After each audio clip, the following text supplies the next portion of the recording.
Magandang araw mga trops! May pera ka ba dyan? Puutang naman, na short lang talaga. Alam nyo ba guys, may chika ako sa inyo. Kaya kung ako sa inyo, panoorin nyo tong buong vlog ko. Napag-isipan kong puntahan si Katropa sa kanyang trabaho. Nag-MRT na nga lang ako kasi alam nyo naman ang hirap sumakay sa angkas. At sa MRT, mas mura ang pamasahe. Simula dito sa Guadalupe hanggang Juan Ayala ay gumastos lang ako ng 6 pesos.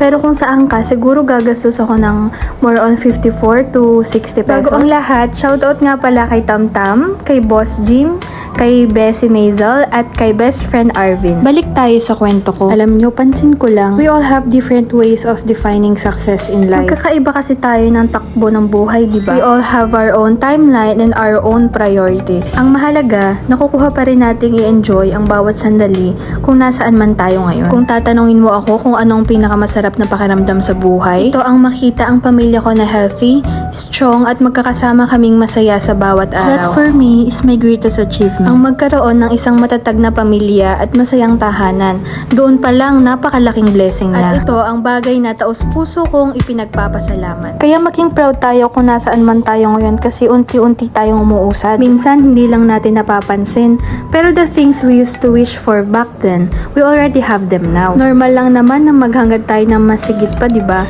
Pero mas masarap sa puso kapag alam natin na kahit paunti-unti lang, we are making progress and we are achieving our goals. Alright class, bago pa tayo magkahiyakan, balik na tayo sa dating ako. Agad nang bumaba si Katropa nung nalaman niya nandito ako. Ayaw niya nga magpa-video pero sabi niya, ba't daw wala ako sa mga vlog ko? Pala guys, bakit daw wala siya sa mga vlog ko? Kaya nga din pala ako nagpunta dito kasi gusto ko talaga ng Jayco. Ang tagal ko na nga nagkikrave sa Jayco kaso nga lang walang Jayco na malapit sa amin. Kaya sabi ko kay Katropa, maghanap kami kung saan meron. At iyon, nakahanap na nga kami dito sa may Glorieta sa tapat ng SM. Pagkatapos naming mamili, para bang may tumulak sa akin papunta dito sa Pull&Bear. Habang nagsusukat ako, napapaisip talaga ako kung bibili ba ako kasi kahit sale medyo mahal pa din. Sa totoong buhay lang guys, hindi talaga ako mahilig mamili para sa sarili ko. Palagi ko kasi iniisip na mas marami akong dapat i-priority at mas gusto kong ibigay muna sa pamilya ko kung ano ang mas kailangan nila. Mas masaya kasi ako kapag alam kong okay sila. Isa din sa ipinagpapasalamat ko ay ang swerte ako sa partner at in-laws ko dahil kahit hindi ko hingin ay kusa nilang ibinibigay sa akin. Nakita nga ni Jim na nag-iisip pa din ako kung bibilin ko kaya sabi niya sa akin, siya na lang daw ang bibili para sa akin. Graduation gift niya daw.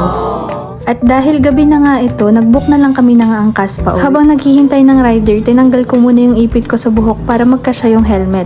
That's all for today guys. Maraming salamat sa pagsuporta at pagsama sa vlog na to. Sobrang excited na nga akong i-share sa inyo ang mga susunod kong ganap. Kaya abangan nyo ang next video natin, okay? Thank you for watching and see you on my next vlog. Bye!